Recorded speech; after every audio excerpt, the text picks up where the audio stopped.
안녕하십니까. 오늘은 고린도전서 13장입니다.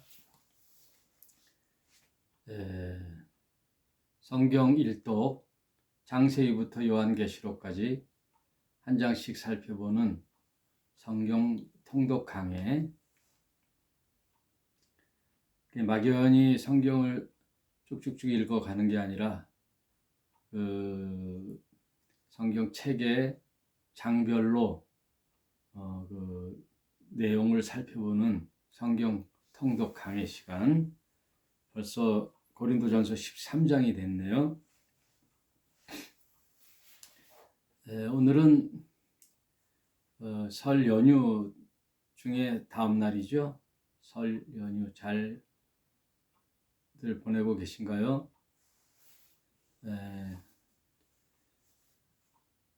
저희 교회는 예전부터 명절 때는 가족들과 함께 보내는 걸로 해서 했어요. 그래서 오늘도 라이브 방송은 쉬고 녹화 방송으로 올려놓으면은 언제든 시간 되면 이제 들을 수 있도록 녹화해서 톡방에 올려놓겠습니다. 오늘은 고린도전서 13장, 마침 또 사랑장이라고 하는 고전 13장을 설 연휴 기간에 또 나눌 수 있어서 참 타이밍이 좋네요. 사실 고린도전서 13장은 바울이 13장에다 넣을 게 아니라 16장에다가 넣어야 되는 거죠. 이게 결론이니까. 결론 부분을 16장에다 놨으면 좋았다 싶어요. 그리고 고린도전서 이 서신서는 분류상 교정서신이라고 보면 돼요. 교정서신. 교정서신이라는 것은 잘못된 것을 바로잡아주고 고쳐주는 그런 내용을 교정서신이라고 그러죠. 우리가 범죄하고 실수해서 감옥에 가면은 그걸 이제 교정한다 그러잖아요. 교정을 해서 거기서 일정 시간을 보내고 나서 교정이 되면 또 다시 사회 구성원, 공동체 사회로 출감하는 거죠. 그와 마찬가지로 고린도 교회에 많은 문제가 있으니 바울이 그것을 지적해주고 바로잡아주고 진리로 깨우칠 수 있도록 교정해 주는 그런 서신이에요. 그래서 많은 이제 앞부분에 문제들을 이제 얘기했지요. 그리고 오늘은 13장, 너무나도 저와 여러분이 잘 아는 사랑장이라고 하죠. 그리고 또 고린도전서 15장을 부활장이라고 하죠. 그리고 12장을 은사장이라고 그러죠. 은사장. 고린도전서가 이렇게 말이 많아요. 13장을 사랑장. 내가 사람의 방언과 천사의 말을 할지라도 사랑이 없으면 소리나는 구리와 울리는 꽹과리가 되고,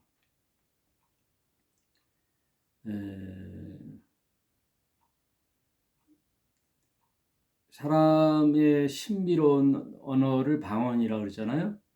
그 방언을 하고 또 천사의 아름다운 소리, 참 입에 달콤한 얘기, 쟤는 천사 같아 하는 착한 사람, 그런 사람들의 말을 할지라도, 그러니까 모든 세상 지혜와 천상의 지혜를 깨달아 그런 말을 할지라도 근본적으로 사랑이 없으면 소리나는 구리, 울리는 꽹과리. 소리나는 구리가 아름답지가 않죠? 그리고 울리는 꽹과리. 꽹과리가 장단에 맞춰 잘 조율하면 괜찮은데 무분별하게 치면은 막 너무 듣기 쉽죠. 예, 꽹과리 소리. 오히려 그 선한 말과 신비로운 말들이 거슬려진다는 거예요. 거슬려지고 아무 소용이 없고 듣기 싫어지는 공해가 된다는 거예요. 내가 예언의 능이 있어 모든 비밀과 모든 지식을 알고, 그 예언이란 말은 이제 두 가지가 있죠.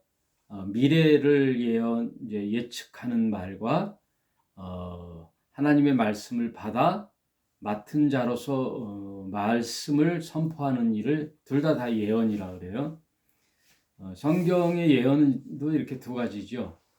미래에 있을 일들을 예언하는 거지요. 여기서 우리가 주의해야 될 것은 개인의 예언은 없어요.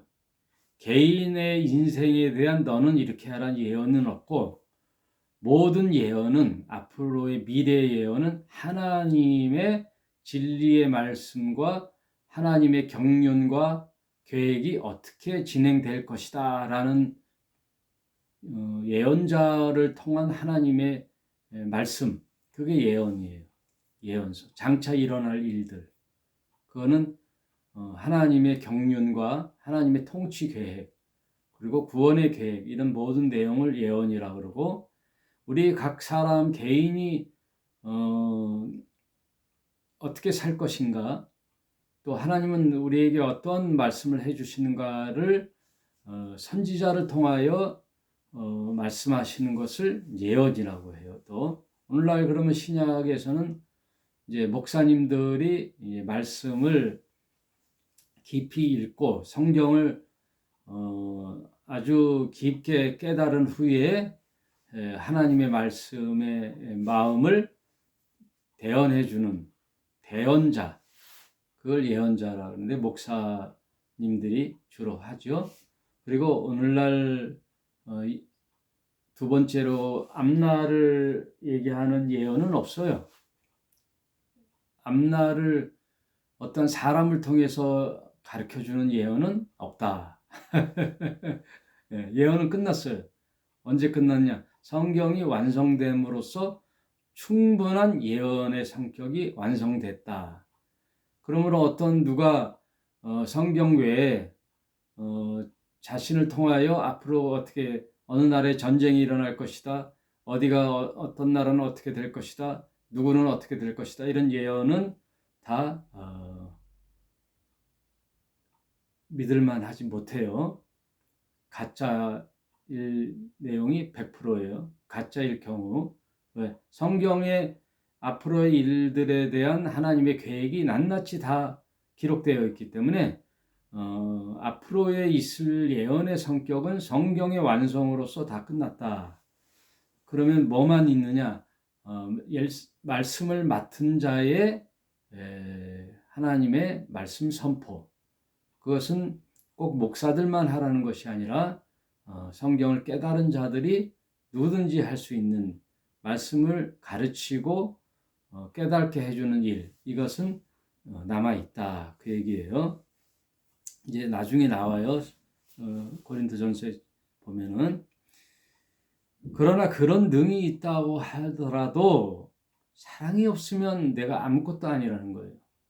사랑으로 기반을 하지 않는 모든 것은 다 헛거라는 거예요.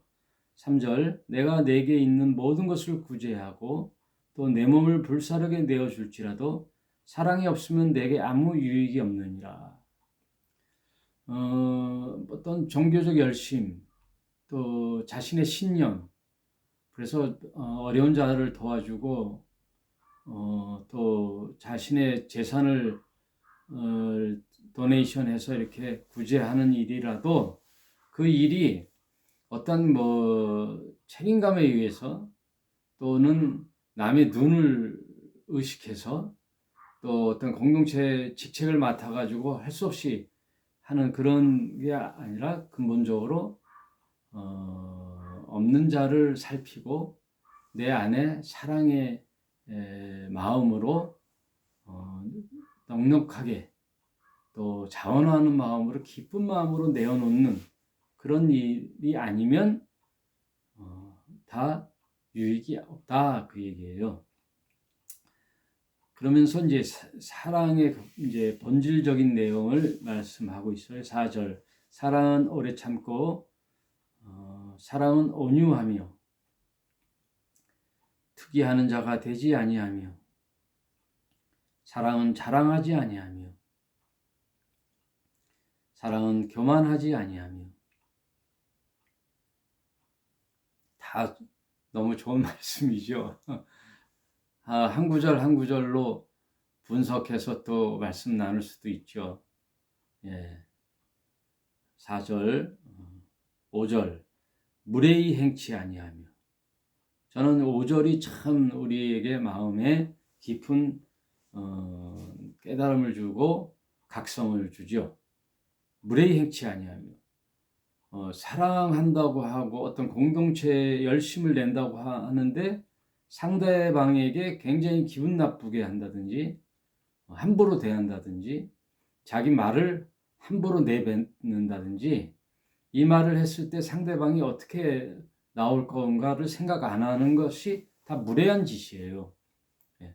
무례하다는 것은 막 감치고 소리치고 막 그러는 것만이 아니라 혹여 따를 때는 그 사랑의 명분으로 또 무례히 행하는 사람이 있거든요. 사랑한다는 말로 무례히 행하는 사람이 있어요. 왜? 자기 신념을 강요하거나 주장하거나 자기 신념을 굉장히 주장해요. 그 정치적 색채가 강해요. 예. 자기만 옳다고 생각하는 거예요. 그리고 자기가 들었던 모든 이야기들이 옳다고 판정하는 거예요. 네. 네? 그것을 어디서 들었어요? 다 매체를 통하여 듣는 거 아니에요. 책이든지 유튜브든지 방송이든지 정보통신이든지 남에게 들었다든지 신문에서든지 다 어디 정보에서 이제 듣고 아는 거 아니에요. 그러면 그 정보라는 게 어떻게 자신만 들었던 정보는 옳은가요? 자신이 들은 거는 참 뉴스고 남이 들은 거는 다 가짜 뉴스인가요? 뭐 참 뉴스, 가짜 뉴스도 분별하는 것도 중요하지만 내가 알고 내가 들은 거는 진짜고 니들이 들은 거는 다 가짜 이렇게 생각하는 생각 자체가 잘못된 거예요. 그게 무례한 거예요. 그리고 내가 듣고 확신에 찬 신념으로서 누구를 지지하거나 그러면 끝나는 거지 남에게 그거를 강요해서는 안 된단 말이에요. 설득은 할 수는 있죠. 그리고 자기 생각을 피력할 수는 있지만 상대방 얘기를 무시하거나 강요해서는 안 되는 거죠. 대체로 정치의 이야기에 강요성이 많아요. 그리고 내로남불이 많아요. 그런 거가 공감 능력이 없는 거예요. 항상 자기가 옳다고 주장하는 거예요. 그런 사람 보면은 혹여 말은 옳을 수 있고 그 말이 더 가능성이 있다고 쳐도 그들의 자세가 그런 행동의 자세가 공감을 불러일으키지 못해요. 오히려 방해가 되는 거죠. 그런 자세가. 언제나 그래서 사랑을 기반으로 하되 무례히 행치 아니하고 또 자기 유익을 구하지 아니하고 썩내지 아니하고 악한 것을 생각지 아니하고 불의를 기뻐하지 아니하며 진리와 함께 기뻐하고. 그래서 그 정치적 신념으로 나가서 직접 행동하는 사람이 있어요. 행동하는 사람들과 또 토론하는 사람들하고는 또 다르죠. 행동하는 사람들이 과격하게 하죠.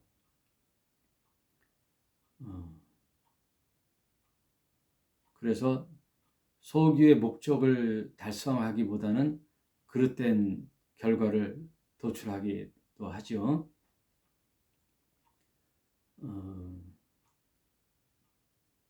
민주주의 과정에서는 나와 다른 의견을 갖고 있는 사람과 서로 토론을 해서 저쪽 상대방 이야기와 나의 이야기를 합의를 도출해내야 되는 거예요. 합의, 주장만 할 게 아니라 서로 합의하는데 대화와 타협, 그 과정이 이제 모든 정치죠. 그런 것들이 대화와 타협. 결국은 우리 국민들은 투표로서 그것을 이제 증명해내는 거죠. 한 사람 한 사람 이야기들을 어떻게 다 관철할 수 있어요?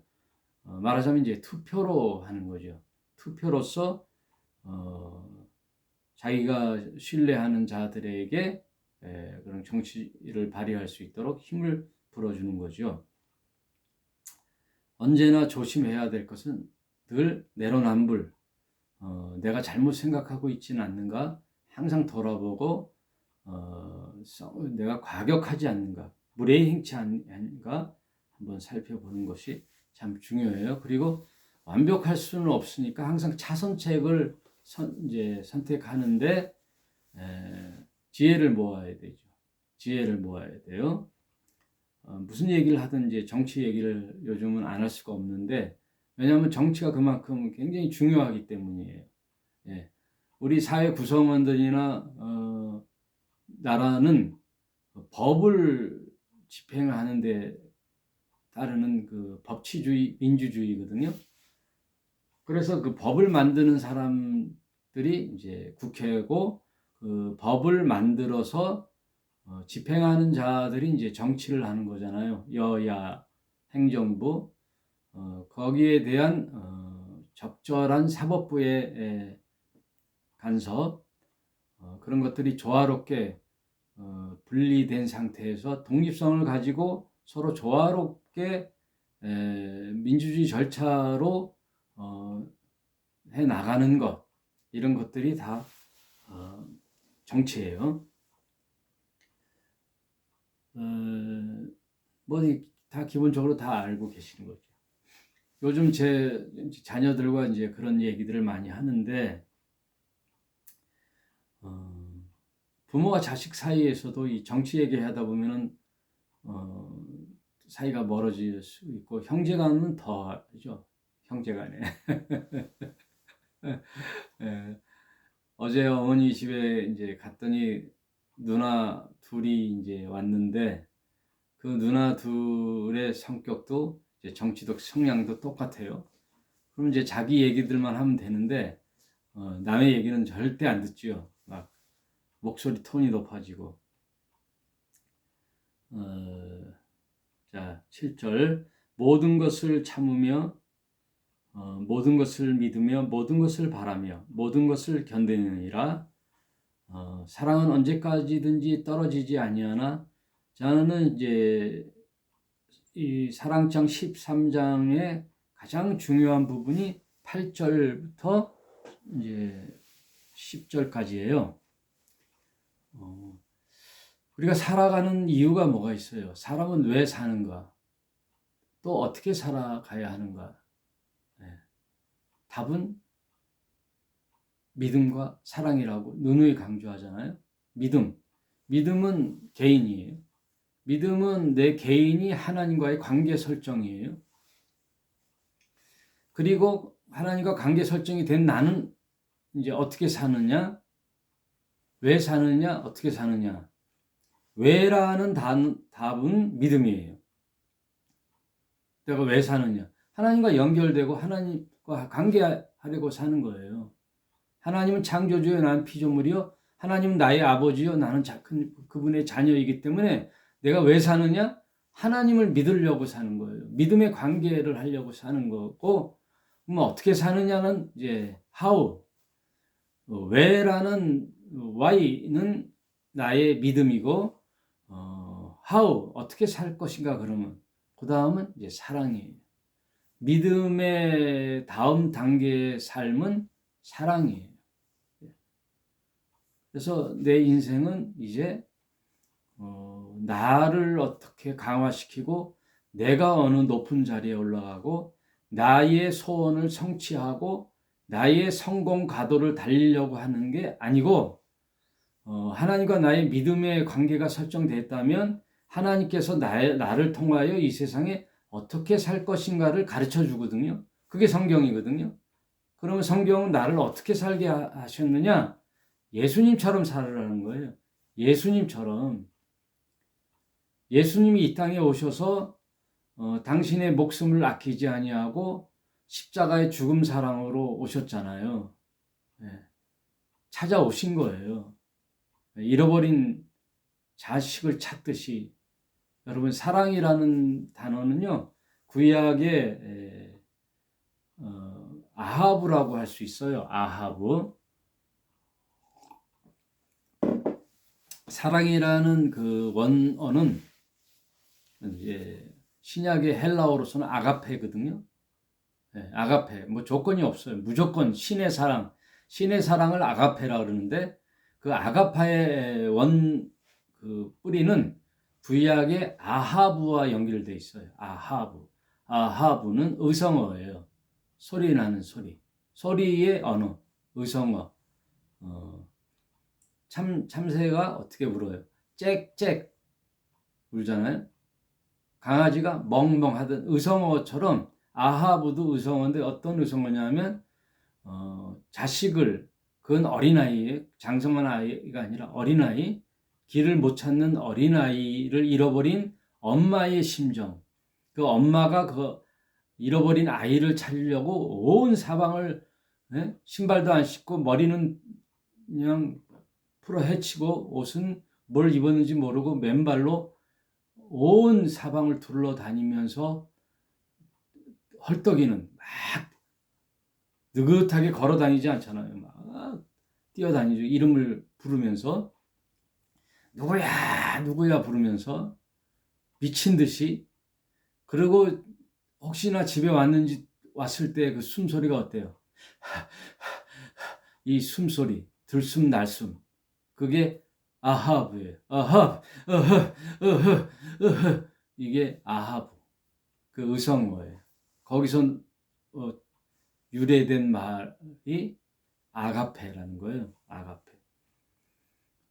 예전엔 요즘은 뭐 요즘도 이제 아이들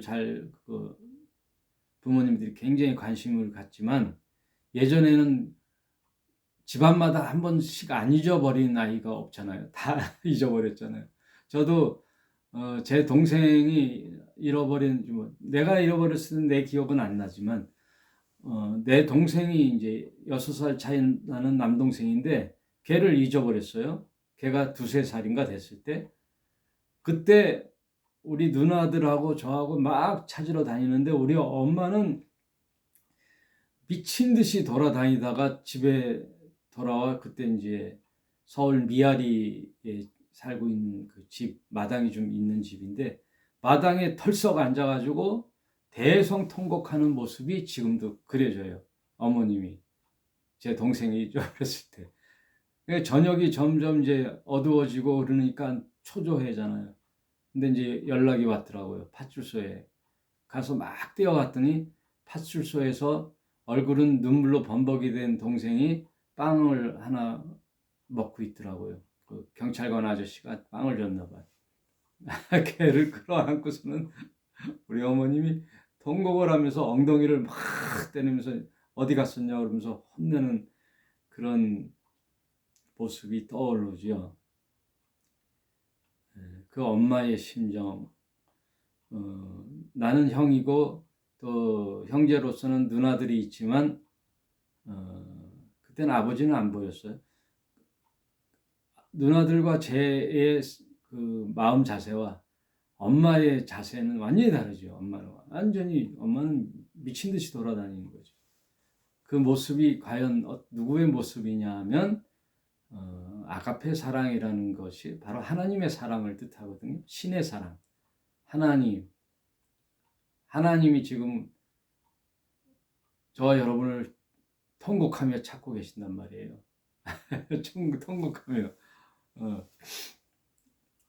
지금 대한민국 부모님이 어땠어요? 그 세월호에 자식을 잃어버린 부모님, 또 근래에는 이태원에서 죽었던 그 젊은 아이들의 부모님, 얼마나 가슴이 세상 다 잃어버린 거죠.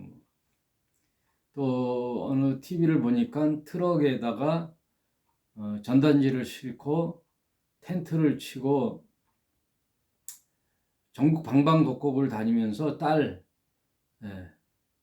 열 몇 살짜리 딸을 잃어버렸는데 그 전단지를 개의 모습을 찍은 소상한 신상을 써놓고 전국을 갈 만한 곳을 수소문해서 실종됐거든요. 딸이 개를 찾기 위해서 아버지가 모든 자기의 일을 이제 전폐하고 전단지를 수십만 장 이제 찍어서 전국을 트럭을 타고 다니면서 길거리마다 우리 아이 본 적 있냐고 돌리는 모습이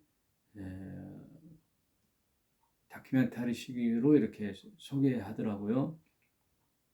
그 아버지 찾을 때까지 자기는 이걸 놓지 않겠다 하는 거예요. 그게 몇 년이 흘렀더라고요. 그 아이의 그 모습이 하나님 아버지의 모습이죠. 그 아버지께서 직접 이 땅에 인간의 모습으로 오신 분이 예수님이에요. 예수님. 예수님이 이제 찾으러 나선 거예요. 잃어버린 내 양들, 내 자녀들을 찾기 위하여 이 땅에 오실 거예요. 그래서 예수님의 신약의 사랑의 언어는 십자가의 죽음 사랑이에요. 목숨 걸고 오신 거예요. 이 세상에 당신의 목숨을 던지시려고 오신 거예요. 우리를 살리기 위해서. 그래서 예수님께서 늘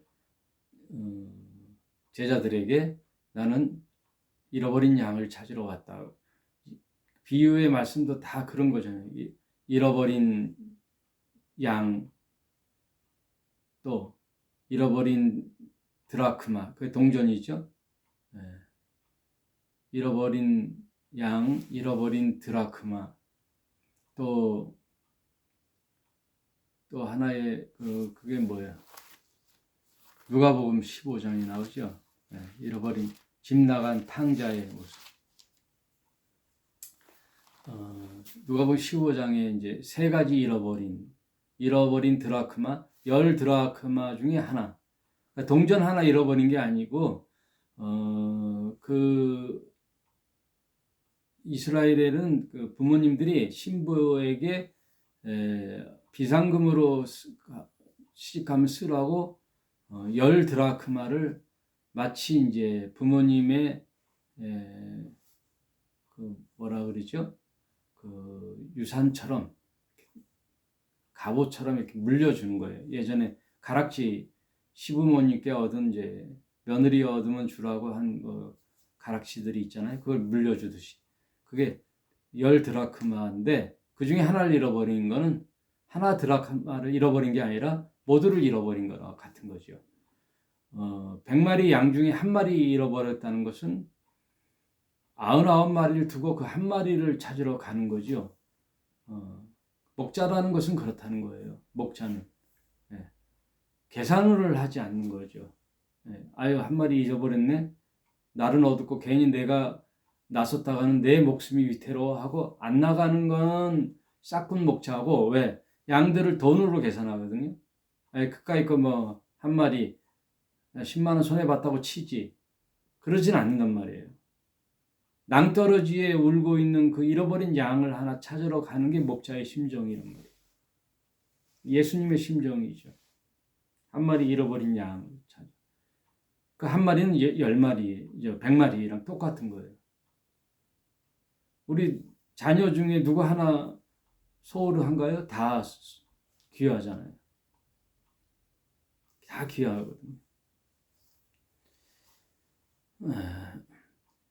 영화 라이언 일병 구하기에 보면 그 라이언 일병이 병사로서는 뭐 큰 가치가 없는데 그 라이언 일병이 미국의 모든 병사를 대원한 거거든요. 대원하는 거예요. 대신하는 거예요. 라이언 일병을 포기하고 오면 미국 전 국민이 어떻게 생각하냐면 내가 저 라이언 일병이라면 조국은 나를 버리는구나 라는 인식이 있단 말이에요. 그러니 라이언 일병을 구하기 위하여 다른 전우의 희생을 불구하고 라이언을 구한다는 것은 미국의 병사를 구하는 거예요. 미국의 모든 병사를 구하는 거란 말이에요. 그 정신으로 만든 게 그 영화예요. 라이언 일병 구하기. 그래서 11조라는 게 그 얘기예요. 11조. 11조. 10의 1이 아니라 나의 모든 거예요. 그래서 우리가 드리는 돈이 아니고 11조는 내가 드리는 게 아니라 하나님이 드린 거예요. 그래서 구약에 드렸던 11조는 뭐냐? 신약에 와서 예수님이에요. 첫 열매. 첫 것이잖아요. 11조는 열의 하나가 아니에요. 열을 대표한 하나예요. 부분적으로 계산해서 10등분의 하나가 아니라 열을 대신하는 하나. 그래서 머리예요. 머리. 첫머리. 그래서 예수님이 머리예요. 우리는 지체고 예수님은 머리예요. 우두머리예요. 우두머리. 그래서 구약 태초에 하나님이 할 때 태초가 우두머리예요. 태초. 머리라는 거예요. 머리. 베레시트 바라 엘로힘이라는 거 할 때 베레시트의 첫 단어가 예수님을 상징하는 거예요. 그래서 오늘날 11조는 예수님이에요. 그래서 예수님이 십자가에 달려 죽으심은 우리를 모든 것을 대신하여 죽으심이에요. 그래서 그분이 맏아들이에요. 그분이 11조예요. 예수님이 첫 열매예요. 그래서 그분이 죽으시고 부활하셨다는 것은 우리도 그분 따라 죽고 우리도 부활한다는 거예요. 그러니까 예표예요. 샘플. 그래서 예수님 안에 모든 구원자가 다 들어있는 거예요. 그러면 우리는 예수님을 따라 다 줄줄이 올라오는 줄줄이 사탕이에요. 줄줄이 사탕. 네, 구원 개념이 그런 거예요. 내가 믿어 구원받는다는 뜻은 내가 구원받는 게 아니라 예수님 덕분에 내가 따라 구원받는 거예요. 그래서 예수님 안에 있으면 엉격결에 그냥 구원받는 거예요. 그래서 은혜예요. 예수님의 은혜. 그리고 예수님에 붙어 있다는 것이 믿음이에요. 그래서 하나님의 은혜와 내가 예수님의 옷자락을 붙잡고 있는 거, 그게 믿음이에요. 그러면 우리는 나에 의하여 구원받는 게 아니라 예수님의 11조로 인하여 구원받는 거예요. 그래서 십자가에 예수님이 달려 죽으심은 하나님께 바쳐드리는 11조의 제물이 되신 거예요. 예수님이. 제사가 된 거예요. 무슨 뜻인지 알겠죠? 그래서 구약의 모든 제사가 끝나는 거예요. 그래서 예수님이 드린 제사는 그래서 독생자의 제사예요. 그래서 중요한 게 예수님은 독생자요 맏아들이에요. 독생자 겸 맏아들이라 하나님이 그의 제사를 받아주시는 거예요. 아버지께로부터 온 분은 구원자는 예수님 혼자라서 독생자고 그 나머지 예수님 때문에 우리는 다 말하자면 양자로 우리를 아버지라고 부르는 법적 신분이 되는 거예요. 법적 신분. 그래서 은혜의 구원이 되는 거예요. 다른 종교랑 전혀 다른 거죠. 네, 여러분 너무 중요하죠. 그 예수님의 죽음 사랑으로 우리도 이제 어떻게 사느냐? 예수님처럼 십자가의 죽음 사랑의 정신으로 사는 거예요. 그래서 모든 삶이 사랑이 답이에요. 사랑. 이 세상에 그 무엇의 삶의 목표가 딴 게 없어요. 사랑으로. 사랑이 결국 인생의 목표예요. 내가 사는 목적은 사랑이에요. 어디서 사랑을 펼치든 가족을 사랑하고 어디 가든 내가 일하는 모든 삶의 방식이 십자가라는 거예요. 말 하나 하는 행동도 십자가예요. 그 사랑의 정신으로 말을 하는 거예요. 말을 무례하면 안 되죠. 네? 막 지적하듯이 하면 안 되죠. 나는 목사님들이 막 소리치고 막 강단에서 소리칠 때 보면 속으로 이상하다. 왜 저러지? 왜 저래? 유튜버도 보면은 막 하는 사람 보면 왜 저래? 왜 저래? 자기는 마치 아닌 그런 것처럼 착각을 하는 경우가 많아요. 그렇게 강변하면 자기는 마치 의롭게 사는 것처럼 다 내 안에 불순물들이 다 있는 더러운 인간들이에요, 여러분. 그러므로 사랑은 언제까지나 떨어지지 아니하나 예언도 패하고 방언도 그치고, 이 예언이라는 것은 앞을 내다보는 예언이에요. 그리고 방언도 그치고 샬라샬라한 그런 방언. 네? 방언한다고 나대는 사람들 각성해야 돼요. 네? 극히 드물어요, 방언이. 그리고 지식도 패하리라. 예언도 패하고 방언도 그치고 지식도 패하리라. 언제요? 이게 중요해요. 우리가 부분적으로 알고 부분적으로 예언하나 온전한 것이 올 때는 부분적으로 하는 것이 패하리라. 이걸로 이제 굉장히 신학자들과 목회자들이 이제 나뉘는데, 온전한 것이 올 때가 언제냐? 그러니까 예수 재림 때, 세상 끝날 때를 얘기를 많이 해요. 그리고 어떤 자는 또 성경이 완성될 때를 얘기하는데 두 가지 다 아니에요. 제가 봤을 때는 제 이제 해석은 그들의 해석을 또 수용하실 분들은 하고, 제 해석은 바로 11절에 있어요. 11절. 내가 어렸을 때 말하는 것이 어린아이와 같고 깨닫는 것이 어린아이와 같고 생각하는 것이 어린아이와 같다가 장성한 사람이 되어서는 어린아이의 일을 버렸노라. 그러니 온전한 것이 올 때에는, 온전하다는 것은 장성한 믿음이에요. 장성한 사람. 깨닫는 게, 이제 성경도 깨닫는 게 이렇게 어린아이와 같다 어설프다가 잘 모르다가 성경을 읽고 해서 어느 날 장성한 사람의 분량에 이르게 돼요. 그게 그리스도의 장성한 분량의 깨달음이 있어요. 그것은 아마 사랑이겠죠. 온전한 것을 깨달을 때, 성경의 가장 높은 경지에 온전한 것이 왔을 때, 은사 12장도 은사가 많다 그랬잖아요. 그러나 그 은사는 약과고 가장 큰 은사가 사랑의 은사라 그랬잖아요. 12장 마지막 절에 너희는 더 큰 은사를 사모하라. 내가 또한 제일 좋은 길을 너희에게 보이리. 제일 큰 은사와 제일 좋은 길이 뭐예요? 사랑이에요. 사랑. 그래서 온전한 것이 올 때는 조금씩 알던 거 부분적으로, 어린아이 때는 어떻게 알아요?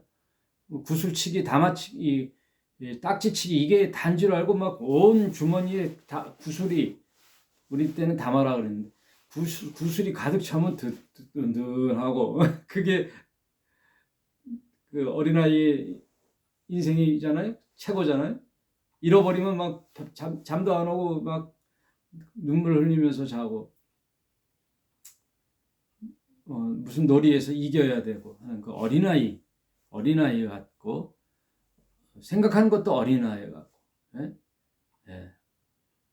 아유, 어린아이는 5만 원짜리 사과 박스하고 사탕하고 뭘 가질래? 그러면 사탕을 집는다니까요. 어린아이, 뭐 어느 정도 큰 애 말고 어린아이. 그러니까 어린아이 같이 진귀한 것은 버리고 지금 당장 필요한 것을 잡는단 말이에요. 우리 신앙생활 할 때에도 믿음의 귀한 가치를 잃어버리고 뭐 세상 가서 호요식하고 잘 누리고 뭐 성공하고 돈 꽤나 모으면은 모가지에 힘주고 거들먹거리고 좋은 차 타고 다니고. 내 주위의 인간들은 다 그래요. 좀 성공했다 그러면 좋은 집에서 좋은 차 타고 좋은 옷 입고 여행 다니면서 거들먹거리죠. 정말 귀한 데 기부하고 그런 사람들과 마음을 함께하고 나누는 사람은 극히 드물어요. 왜냐하면 어린아이와 같다는 거예요, 생각이.